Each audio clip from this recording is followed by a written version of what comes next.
Kapag hindi ka masyadong magaling sa pagluto, dapat meron ka nito kasi press lang talaga yan. At kahit matumba, hindi yan nagli-leak. Maganda pa yung mga designs. So, mga seasoning bottles yan. So, depende sa'yo kung ano yung ilalagay mo. Pwede asin, bitsin, or pamintang durog. Pwede talaga. So, ito yung nagko-control. At hindi ka na rin mahihirapan talaga sa timpla niya dahil kunyari nagluluto ka ngayon tapos gagamitin mo niyan. So the next time maalala mo kung ilang pindot yun. Pindot lang talaga. Ito yung ating salt controller. Dapat meron ka talaga nito lalo na kung baguhan ka lang. Para naman syempre magustuhan yung ating luto.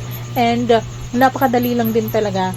Maganda siyang, yung mga designs niya magaganda. So, hindi ka rin mahihiya kapag meron ka niyan dyan sa kusina mo dahil lakas makasosyal din naman yan. Iba't ibang, yung 179 apat na. So, hindi ka na talaga lugi. Kaya ano pang hinihintay mo, click mo na yung yellow basket para maka-order ka. Mabilis lang din talaga ang delivery at maganda talaga yung quality.